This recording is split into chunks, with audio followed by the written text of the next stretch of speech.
It is 2:29 p.m. Thursday afternoon, May 9th, 2024. We're at the Rockhill, Pennsylvania Trolley Museum, formerly was the East Broadtop Railroad 3-foot gauge shade gap branch. Now it's standard gauge 4-foot 8.5. This car is number 355. Flipping the seats the other direction, so it's right back facing forward. What you've done is enabled the back of the car down in front of the front of the back beginning, the front beginning, the back beginning, right at the left. The roof is still on top now. Sanctuary part of your day, we can do the ride back. Jumps out of airplane. And this is car number 355, built by the St. Louis Car Company in 1925, built for the Johnstown, Pennsylvania Traction Company. We're departing Blacklog Narrows.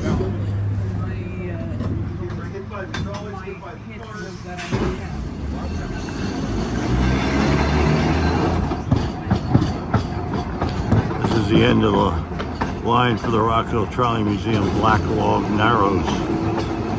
Going to the other end, Rockhill Furnace, Pennsylvania. Headquarters for the East Broadtop Railroad.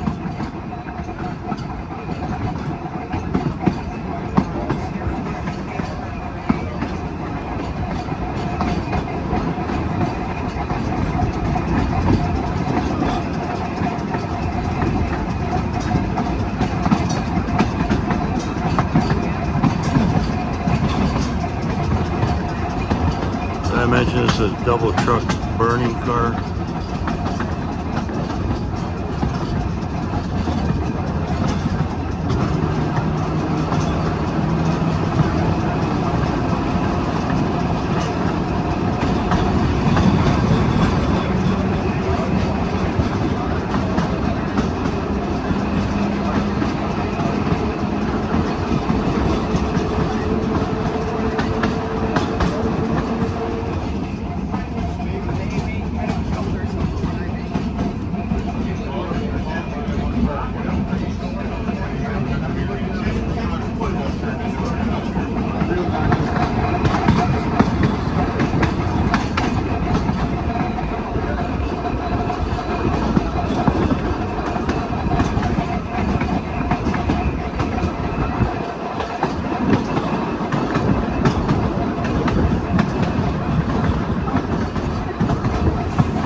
This is a special run for we members of the Pennsylvania Railroad Technical and Historical Society, having our annual meeting in Altoona, Pennsylvania. Today's event was a trip to the East Broadtop Railroad and this Rockhill Trolley Museum operation.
We have another Johnstown Traction Company car right behind us.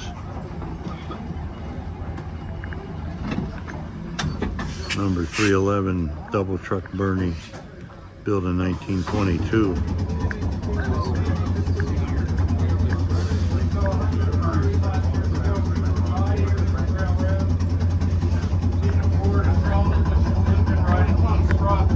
Right now we'd be passing a very large industrial complex. You can just imagine hundreds of people working all around us, and what these people were doing is making iron. This was all happening between the years 1876 and 1907. They were making iron here. Off to the left side of the vehicle is the remaining buildings of the iron making process. Used to make iron here, he's saying. Rockhill Iron Company.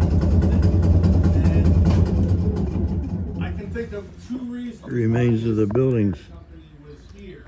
The first reason being this is where the raw materials were mined, which you needed three raw materials: the rock iron ore, limestone, and coal, which was transformed into coke. I'll talk about that process a little later. The second reason being the East Broadtop Railroad could haul large quantities of those raw materials to make iron. The brick walls you see that remain would belong to the squarish building that is located in the front center portion of the complex. This was the boiler house that supplied the air blast to the furnaces on either side. The cylindrical tower sticking out of the roof of the rectangular building, there's two cylindrical towers. Those were the furnaces. You'll notice behind the cylindrical tower there's a square shaft. The three products were raised up that sheer, a square shaft, and then there's a catwalk between the square shaft and the cylindrical tower. The furnace was loaded from the top and heated to extreme temperatures. The iron ore was melted and was tapped out the bottom of the furnace into troughs, sand troughs that were in the floor of those rectangular buildings. The coke process to transform the coal into coke. There are about 100 beehive ovens still in existence back in the woods, stretching down along our trolley line. Those beehive ovens aren't on the diagram, but the beehive ovens are kind of a dome-shaped structure. You put the coal in from the top, seal the furnace, and you kind of roast or bake the coal, and that transforms it into coke. Coke is so important even today. It's used in the steel making process. So this facility closed in 1907, and it was probably still an operating. They were still making iron here, but because of the railroads, where they got bigger, more powerful locomotives, larger quantities, larger cars that could haul bigger quantities. This facility just became doomed, sort of, because of the railroads that helped build this facility. And off in Johnstown, Pittsburgh, Bethlehem, the new steel making process was being used. And like I said, that just spelled doom for the Rockhill Iron Furnace here. The town of Rockhill Furnace was situated around this complex. Remember, in the late 1800s, there were no automobiles. You either walked or rode a horse, maybe a bicycle to get to work. So you lived as close to work as you wanted to walk. And when this facility closed in 1907, there were two. You most likely worked for the railroad. If you didn't work for the railroad, you used the railroad to get to the mines 20 miles south of here to mine coal. You might have gone 10 miles north to the brick factories in Mount Union to make bricks. So the town of Rockhill Furnace, which there were just a couple of houses, is now situated around the new employment opportunity, being the only employment opportunity, or transportation center being the East Broadtop Railroad. And that's why Rockhill Furnace, which started here, is today situated around the station complex. Anybody have any questions? I'll try to answer them. Thanks for sharing part of your day with us here today at the Rockhill Trolley Museum. We're going to make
London subway cars, electric. So we're going to exit by the front of the vehicle, and we'll open up the building. That's where they load them. I will go through the small man door, and I'll let everybody else through the big doors of the track. They're supposed to run today. It is 2:43 p.m. Thursday afternoon, May 9th, 2024. Rockhill Trolley Museum. We arrived Rockhill Furnace, Pennsylvania, on this double truck Birney car built by the St. Louis Car Company in 1925 for the Johnstown Traction Company. Over and out.